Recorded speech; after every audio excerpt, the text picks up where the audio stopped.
Assalamualaikum warahmatullahi wabarakatuh. Jumpa lagi bersama Hans Channel dalam Belajar IPA Asik. Halo anak-anak, gimana kabar kalian? Mudah-mudahan semua dalam keadaan baik. Pertemuan sebelumnya kita sudah membahas tentang wujud zat, di mana kita sudah melakukan eksperimen bagaimana perbedaan antara wujud zat, padat, cair, dan gas. Kali ini kita akan melaksanakan eksperimen bagaimana sifat asam basa dan garam ditinjau dari harga pH. Apa itu pH? Nah, marilah kita belajar tentang asam basa dan garam dengan melakukan eksperimen seperti berikut ini. Ya, perhatikan sebelum kita melakukan eksperimen tentang asam basa garam, maka kita lihat dulu apa sih sebenarnya asam basa atau garam itu. Ya, asam berasal dari bahasa Latin acetum yang berarti cuka. Seperti diketahui, zat utama dalam cuka adalah asam asetat. Basa atau alkali berasal dari bahasa Arab yang berarti abu. Menurut Arrhenius, asam adalah zat yang dalam air melepaskan ion H+. Jadi pembawa sifat asam adalah ion H+ atau ion hidrogen. Sehingga rumus kimia asam selalu mengandung atom hidrogen. Sementara itu, ion adalah atom atau sekelompok atom yang bermuatan listrik. Untuk atom yang bermuatan listrik positif disebut kation, sementara yang bermuatan listrik negatif disebut anion. Sifat khas dari asam yang lain adalah bereaksi dengan berbagai bahan seperti logam, marmer, dan keramik. Reaksi antara asam dengan logam bersifat korosif, contohnya karat besi. Ya. Kemudian ini adalah contoh beberapa nama asam dan rumus kimianya dan di mana terdapatnya. Asam asetat, rumus kimianya CH3COOH, nama yang terdapat dalam larutan cuka.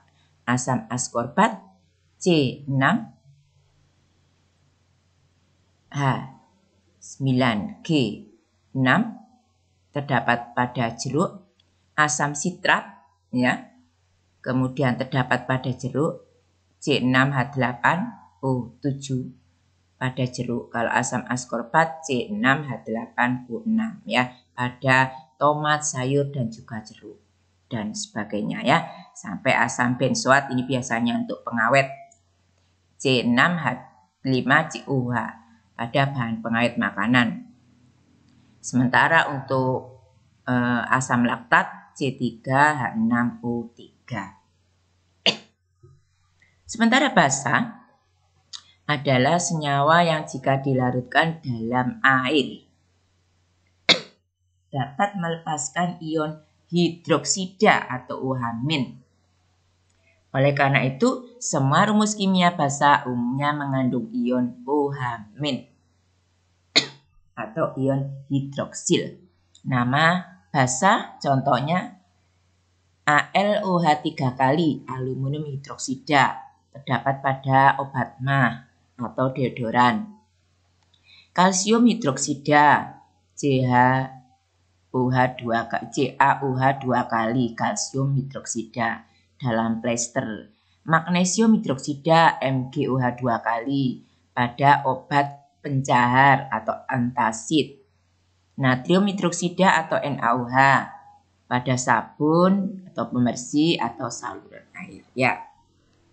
Pada dasarnya, derajat keasaman itu disebut dengan pH, ya, potens hidrogen, tergantung pada konsentrasi ion H+ dalam larutan. Semakin besar konsentrasi ion H+, maka asamnya semakin kuat. Nah, ini nanti di SMA ya. Hanya ada saja derajat keasaman suatu zat atau pH ditunjukkan dengan skala 0 sampai 14. Larutan dengan pH di bawah 7 bersifat asam. Semakin kecil maka asam semakin kuat. Larutan dengan pH 7 bersifat netral. Sementara larutan dengan pH di atas 7 bersifat basah. Ya, jadi ini. Jadi pH itu skalanya 0 sampai 14. Nah, ini adalah kita coba sekarang, kita lakukan percobaan. Ini adalah magnesium hidroksida. Ternyata pH-nya 13,30. Kalau pH sekian itu sifatnya apa? Ya, ternyata sifat larutan bersifat basah. Ya, volume airnya 0,5. Massa senyawa ini konsentrasi 0,1. Ya, sementara magnesium hidroksida, nah ini ya. Jadi tadi ada airnya 0,5. Kemudian kalau ditambah dengan magnesium hidroksida maka pH-nya 13,30. Sekarang kalau saya tambahkan di sini ya. Ya, jadi ini adalah magnesiumnya saya tambah. Sekarang saya buang dulu. Ya, saya buang. Ya. Sekarang saya tambah air.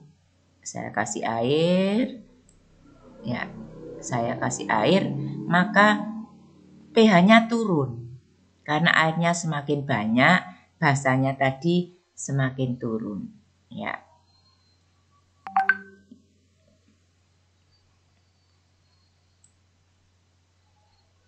Kalau misalnya airnya saya buang, saya kasih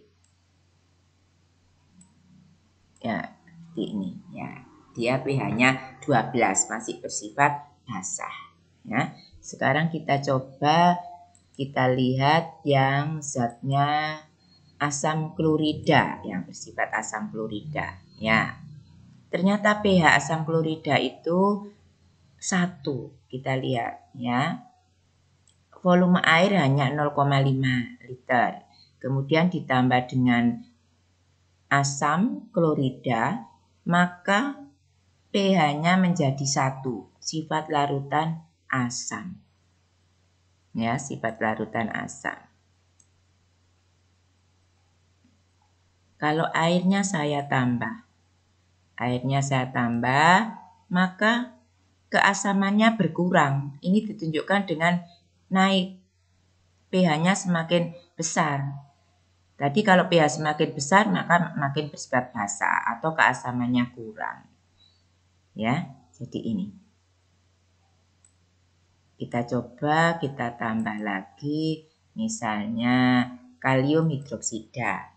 Ya, tambah kalium hidroksida berapa sekarang pH-nya? 13. Ya, pH-nya 13 bersifat basah.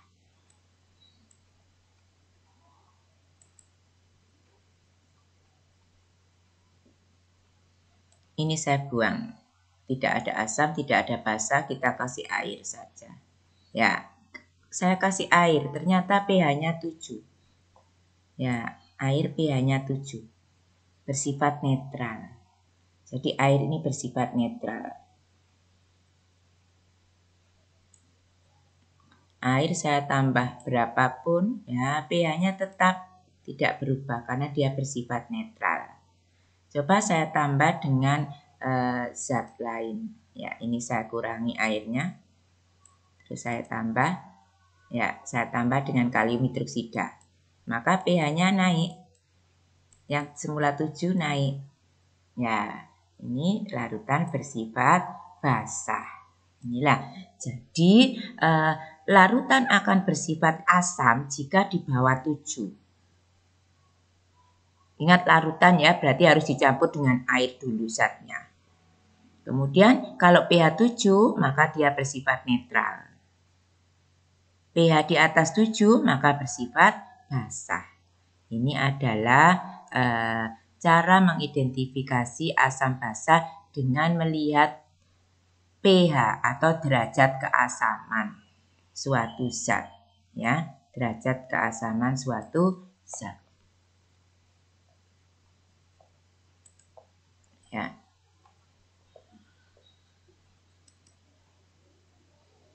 Demikian tadi bagaimana cara mengetahui sifat asam, basa, dan garam dengan menggunakan pH, dengan melihat pH-nya.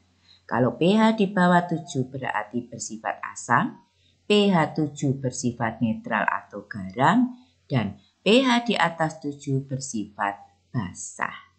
Ya, demikian tadi, mudah-mudahan bermanfaat.